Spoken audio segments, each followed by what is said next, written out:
Hi friends, எல்லாருக்கும் வணக்கம்.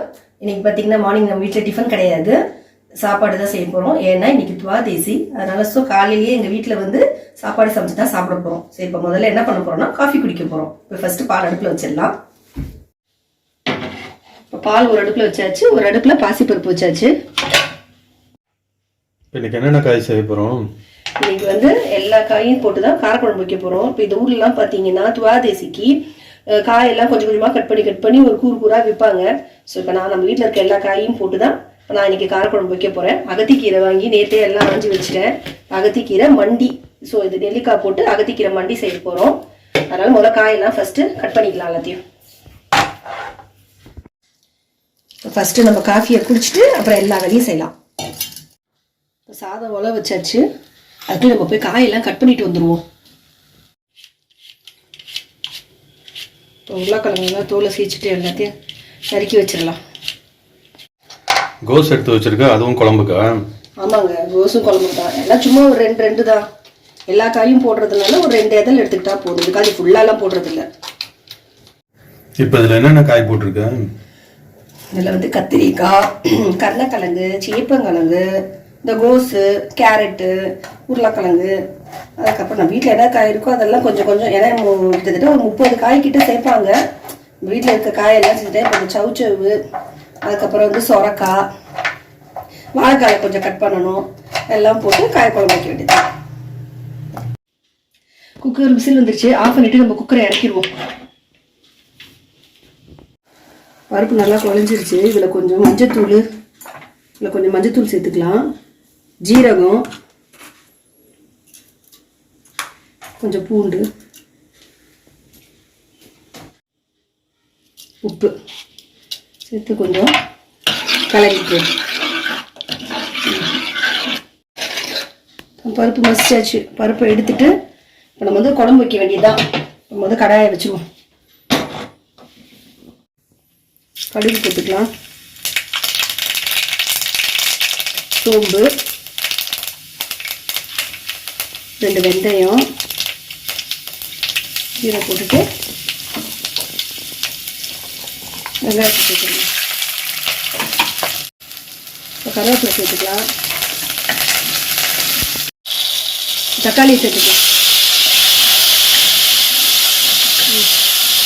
தக்காளியெல்லாம் வதங்கிட்டு அந்த காயெல்லாம் சேர்த்துக்கலாம்.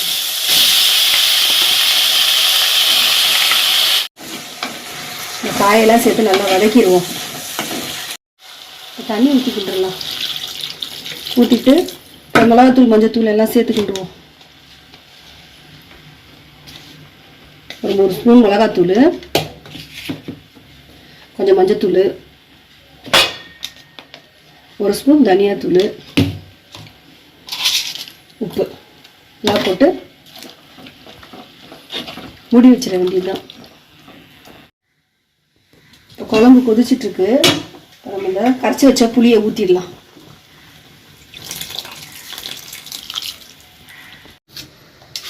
வாழைக்காவை தோல் சீச்சிட்டு நறுக்கி வச்சுட்டு வறுக்க வேண்டியது தான் வாழைக்காவை. இப்போ வாழைக்காவை வறுத்துருவோம். எண்ணெயை ஊற்றிக்கலாம். கடுகு சேர்த்துக்கலாம், சோம்பு போட்டுருவோம், கொஞ்சம் கருவேப்பிலை போட்டுருவோம். வாழைக்காய் நறுக்கி வச்ச வாழைக்காயை சேர்த்துருவோம்.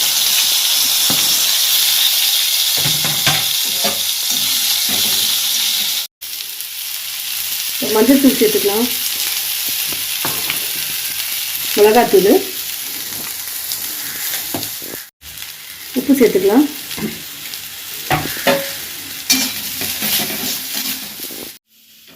பாதி சமையல் முடிஞ்சா? இப்போ வாழைக்காய் குழம்பு எல்லாம் ரெடி. இனிமேல் அகத்திக்கிற மண்டி, சவுச்சவு கூட்டு, அப்பளம் இருக்கும். மிஷ்டா சமையல் ஃபினிஷ். இப்போ வாழைக்காய் வறுவல் ரெடி ஆகிடுச்சு. இப்போ நம்ம இதை இறக்கிட்டு அடுத்தது மண்டி செஞ்சிட வேண்டியதான். இதுக்கு வந்து 1 ஸ்பூன் எண்ணெய் ஊற்றிக்கலாம். எண்ணெய் காஞ்சிருச்சு. இதுக்கு உளுந்து மட்டும் போட்டுருவோம். இப்போ இந்த கழுவி வச்ச கீரை இதில் சேர்த்து வதக்கி, இந்த அகத்தி கீரையை நல்லா திறக்கி விட்டுருவோம். இப்போ கீரை திறக்கியாச்சு. இது என்னன்னு பார்த்தீங்கன்னா இப்போ நம்ம வந்து பச்சை சாதம் வடிச்சிருக்கோங்க, அந்த தண்ணியை கிளஞ்சி வடிகட்டி எடுத்து வச்சுருக்கோம். இதை இந்த கீரைக்கு ஊற்றினா தான் இந்த மண்டி ரொம்ப நல்லாயிருக்கும். ஸோ இப்போ இதில் ஊற்றிடலாம்.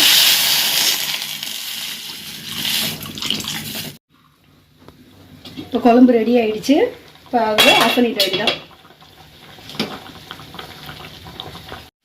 இதில் வந்து ஒரு வரமிளகாவை கிள்ளி போட்டுக்குவோம். கொஞ்சம் ஜீரகம் சேர்த்துக்கலாம்.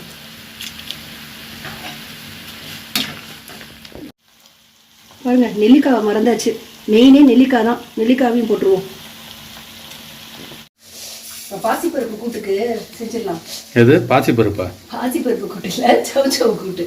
அதனால பாசிப்பருப்பை ஃபர்ஸ்ட் குக்கர்ல போட்டு முதல்ல அது வேகட்டும். அதுக்காகவே நம்ம சவுச்சவு நறுக்கிக்கலாம். இப்போ அகத்திக்கீரை மண்டி பாருங்க ரெடி ஆயிடுச்சு. இப்போ இந்த அகத்திக்கீரை மண்டியில் பார்த்தீங்கன்னா பச்சை தண்ணியை ஊற்றுறத விட இந்த அரிசி களைஞ்ச தண்ணியை ஊற்றுனீங்கன்னா தான் இந்த மண்டி ரொம்ப சூப்பராக இருக்கும். அதனால் எப்பவுமே இந்த அகத்திக்கீரை மண்டி வச்சிங்கன்னா அந்த அரிசி களைஞ்ச தண்ணியை வச்சுக்கோங்க. உப்பு போட்டுட்டேன். ஒரு 2 நிமிஷம் கொதிக்கிட்டோம். இப்போ பாசிப்பருப்பு இங்கே பாருங்க அரை வேக்காடு வெந்துருச்சு. இதில் வந்து நறுக்கி வச்ச இந்த சவுச்சவு, வெங்காயம் எல்லாத்தையும் சேர்த்துக்கலாம். இதில் கொஞ்சம் மஞ்சத்தூள், 1/2 ஸ்பூன் மிளகாய்த்தூள், கொஞ்சம் உப்பு எல்லாம் போட்டு மூடி வச்சுட்டு இது இறக்குறதுக்கப்புறம் தாளிச்சு கொட்டிக்க வேண்டியதான். நம்ம மூடி. இப்போ அகத்திக்கீரை மண்டி ரெடி ஆயிடுச்சு. ஆஃப் பண்ணிவிட்டு நம்ம இறக்கி வச்சிடலாம். அப்பளத்தை பொரிச்சு எடுத்துருவோம்.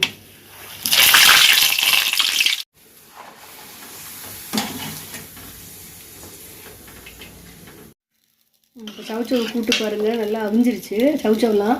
இப்போ வந்து நம்ம தாளிச்சிக்கலாம். அந்த பக்கம் எண்ணெயை ஊற்றிக்கலாம். உளுந்து கொஞ்சம் போட்டுக்குவோம். உளுந்து போட்டுக்குவோம். இப்போ ஜீரகம் போட்டுக்குவோம். இப்போ கொஞ்சோண்டு கருவேப்பிலை.